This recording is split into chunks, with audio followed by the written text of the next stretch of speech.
غادي نمشي للابوراتوار ايوا كان ادنولا كيجي لابوراتوار اللي داخل زيكسبليكاسيون.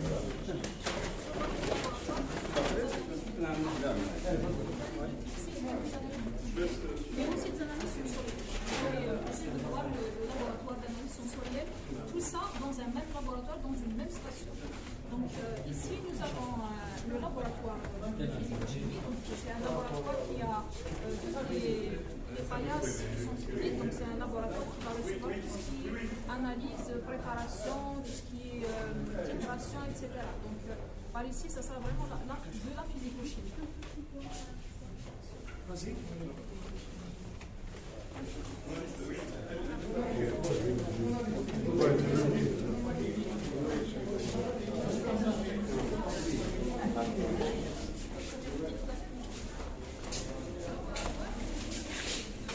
نكشف داخل اللابوراتوار avec le corps diplomatique de l'Union européenne.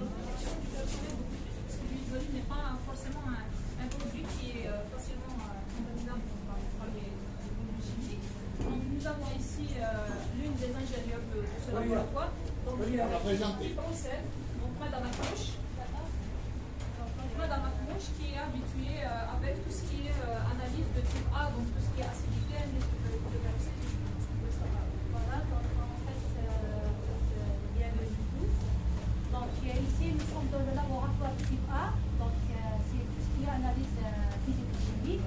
Donc en fait, ce sont des paramètres de base, bien élémentaires.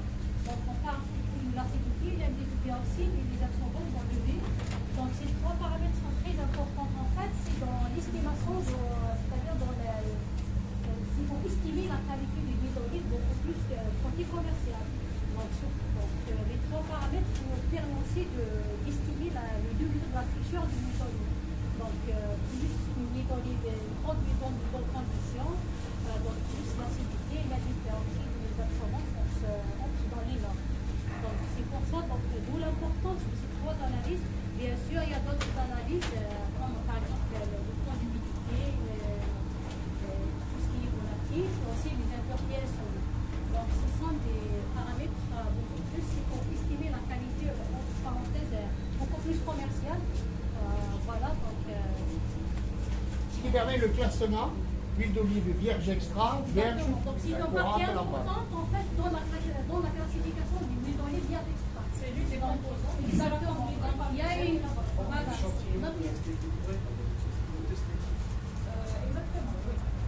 Donc ici, on applique en fait un nombre commercial, donc c'est 5 paramètres. Un nombre commercial donc, pour tout ce qui est d'abord la commercialisation nationale, mais surtout à l'étranger. Voilà. C'est 5 paramètres plus d'analyse sensorielle. Donc c'est complémentaire. Donc, on fait d'abord les analyses physico-chimiques et après on fait les analyses sensorielles, c'est pour compléter l'analyse. Concrètement, une huile qui a été identifiée à moins de 0,8 d'acidité, elle ne peut pas être classée vierge extra tant que ça n'est pas confirmé par la dégustation scientifique et l'analyse sensorielle. Voilà. C'est un domaine qui est reconnu comme les autres. Ça fait les principaux défauts qu'on anticipe. Le terme Laurence. Bon, ici dans l'analyse physico-chimique, donc on ne peut pas parler de défaut, mais en fait on parle de l'huile parce qu'elle est dans la norme ou bien elle est hors norme. Il y a beaucoup plus d'analyse sensorielle, ça va nous permettre d'identifier plus exactement le défaut qui existe dans une huile. Mais c'est par On a exemple... testé les officiels. Exactement, donc il y a un laboratoire d'analyse sensorielle, donc c'est plus détaillé par rapport à ça. Voilà, vous permettez, on passe au deuxième laboratoire. Merci beaucoup. Félicitations. Et je regarde toujours les machines, hein. Je vois allemand. Exactement. Deutsch. Allemand, français, Allemand. Ah, d'accord. C'est bien. Voilà, ambassadeur de l'Union européenne. Si les machines sont de qualité, Oui. c'est bien. Donc ici, nous sommes dans le deuxième laboratoire. Donc c'est un laboratoire qui est destiné pour tout ce qui est analyse analytique. Donc analytique, c'est tout ce qui est... Donc là, nous avons une HPLC.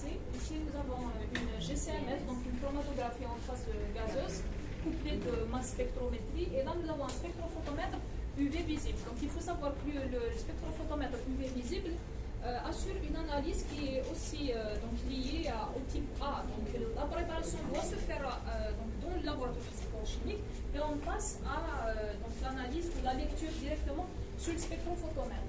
Donc je laisse M. Sbaï et Madame Saïdani pour un peu discuter de tout ce qui est, donc tout ce qu'on peut assurer comme analyse dans ce laboratoire. Alors, merci Madame, bonjour tout le monde.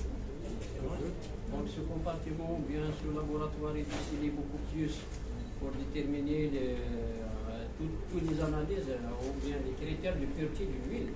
Donc si on parle du côté commercial, donc ça va nous permettre de déterminer que l'huile, notre huile, est vraiment pure. Et cela par la détermination de tout ce qui est le profil d'acide gras, des stérols, des substances huiles. Nous avons l'HPLC qui va nous permettre de déterminer le profil des polyphénols. Ça, c'est le côté commercial.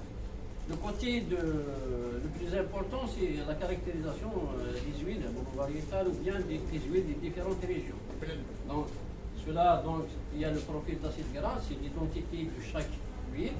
Il y a aussi le profil des polyphénols. Donc, ces critères vont nous permettre de caractériser, bien de déterminer la notoriété des différentes huiles monovariétales.